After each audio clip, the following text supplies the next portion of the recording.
আসসালামু আলাইকুম। Doctor Nasiruddin Kajal, associate professor urology, Dhaka medical কলেজে কাজ করছি। এখন আমি কথা বলবো পেরোনিজ ডিজিজ নিয়ে। অর্থাৎ এটা এমন একটা রোগ যেটা শুধুমাত্র পুরুষ মানুষেরই হয়, এটা আবার পুরুষাঙ্গদের হয়ে থাকে। এটাই পেরোনিজ ডিজিজ। পেরোনিজ ডিজিজ কি জিনিস এর সম্পর্কে একটু ধারণা নিতে হবে। এইখানে পুরুষাঙ্গতে তার ছোট্ট একটা গোটা বা চাকার মতো হবে। এইখানে তার ব্যথা থাকতে পারে শুরুর দিকে, পরের দিকে সাধারণত ব্যথা থাকে না। এবং যখন তার পুরুষাঙ্গ উত্থান হবে শারীরিক সম্পর্কের সময়, তখন তার এটা পুরুষাঙ্গটা বাঁকা হয়ে যাবে। এছাড়াও অনেক সময় তার ইরেকশনের দুর্বলতা থাকতে পারে এবং ইরেকশন নাও হতে পারে।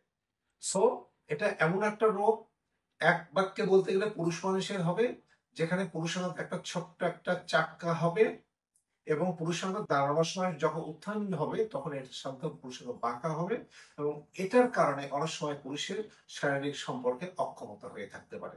এটাই পেরোনিজম। কি হয়, এই রোগটা কেন হয় কোনো কারণ জানা যায় না। কিছু ক্ষেত্রে কিছু আমরা সন্দেহ করি, তার মানে এটা ম্যাক্সিমাম ক্ষেত্রে কারণ জানা যায় না। সাধারণত যাদের ডায়াবেটিস থাকে তাদের হতে পারে, কারের যদি শরীরের অন্য কোনো জায়গায় কানেকটিভ টিস্যু ডিজিজ আছে আরো, এগুলোর কারণে হয়ে থাকতে পারে। কারো যদি পুরুষাঙ্গে কখনো আঘাত পেয়ে থাকেন, হয়তো এমন ছোট কোনো আঘাত যে আঘাতটা সরাসরি সে মনেও রাখতে পারে না, অর্থাৎ আঘাতজনিত কারণে এটা হয়ে থাকতে পারে।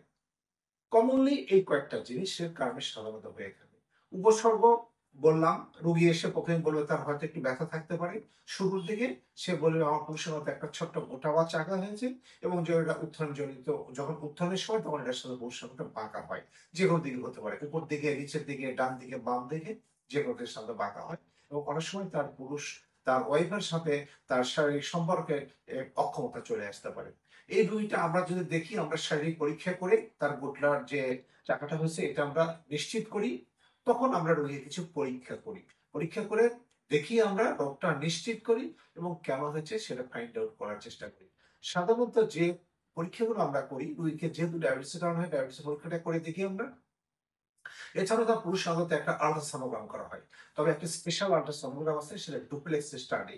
এটা করলে তার ওই চাকাটাও বোঝা যায় এবং তার ওইখানে তার সেক্সুয়াল কোনো প্রবলেম, ইরেকটাইল ডিসফাংশন হলে তার এই জিনিসগুলো বোঝা যায়। এই পরীক্ষাগুলো করি, আরো অনেক কিছু পরীক্ষা করতে হয়। সাধারণত এই কয়েকটা জিনিস করলেই মোটামুটি রোগটা নিশ্চিত করা যায়। এখন আসি চিকিৎসায়। চিকিৎসা কি? প্রথম কথা হচ্ছে, যদি এটা অ্যাক্টিভ স্টেজে থাকে, শুরুর দিকে যখন ব্যথা থাকে, এই সময় সাধারণত আমরা তাকে ঔষধ দিয়ে এটা ভালো রাখার চেষ্টা করি। ঔষধ, তবে এখানে একটা জিনিস জেনে রাখা ভালো, যে কোনো ঔষধই নেই যেতে দেয় এই রোগকে নিয়ন্ত্রণ করা সম্ভব। তাহলে আমরা শুরুতে যে ওষুধগুলো দিব সিমটম গুলোকে রিলিভ করার জন্য, ব্যথা হলে ব্যথা কমানো ঔষধ দিব। রোগী যদি ওই সময় আরো কোনো সমস্যা থাকে, যেমন ইরেকশন প্রবলেম থাকে, তো ইরেকশন প্রবলেম ওষুধ দেওয়া যেতে পারে। কিন্তু এই ক্ষেত্রে আমরা কোনো ঔষধই তার কিন্তু ডিজিজ প্রসেসকে বন্ধ করতে পারবে না। তাহলে এই রোগটা যখন অনেকদিন হয়ে যাবে, মিনিমাম 6 মাসের বেশি, তখন এই রোগটা ক্রনিক হয়, অর্থাৎ স্টেবল হয়ে যায়।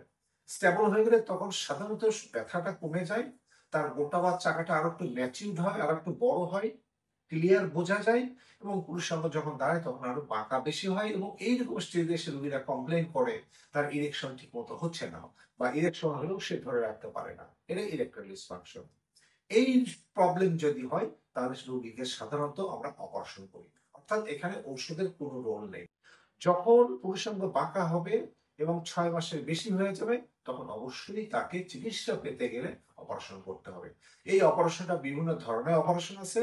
আমরা সাধারণত এটা এক্সট্রাকশন, প্লাক এক্সট্রাকশন করে গ্রাফটিং করে দিই, অথবা এমনি প্লাইকেশনও করা যায়। আর যদি কারো উত্থানজনিত সমস্যা থাকে, তাই ইরেকটাইল ডিসফাংশন হয়েছে, সেক্ষেত্রে হয়তো পেনাইল প্রস্থেসিস করে আমরা রোগীটাকে সাধারণত চিকিৎসা করার চেষ্টা করি। তাহলে এখানে যে জিস্ট কথা, কতই পুরুষ মানুষের এই রোগটা হবে। এই রোগটা হলে দেরি না করে দ্রুত ইউরোলজিস্ট বা অ্যান্ড্রোলজিস্ট, আমার মতো আমাদের মতো কারোর সাথে দেখা করবেন, করে উনি যে কথাটা বলবেন সে কথা শুনবেন, পরীক্ষা করবেন, উনি যে চিকিৎসার কথা বলেন সেই চিকিৎসাটা আপনি করবেন, আপনি ভালো থাকবেন। অর্থাৎ আপনি নিজে ভালো থাকার জন্য এবং আপনার কনজুগাল লাইফে আপনার ফিমেল পার্টনারকে ভালো রাখার জন্য এবং আপনার দাম্পত্য জীবনে হারমোনি ঠিক রাখার জন্য আপনি পেরোনিজ ডিজিজ হলে তার আপনি কমপ্লিট চিকিৎসা নিতে হবে। ধন্যবাদ।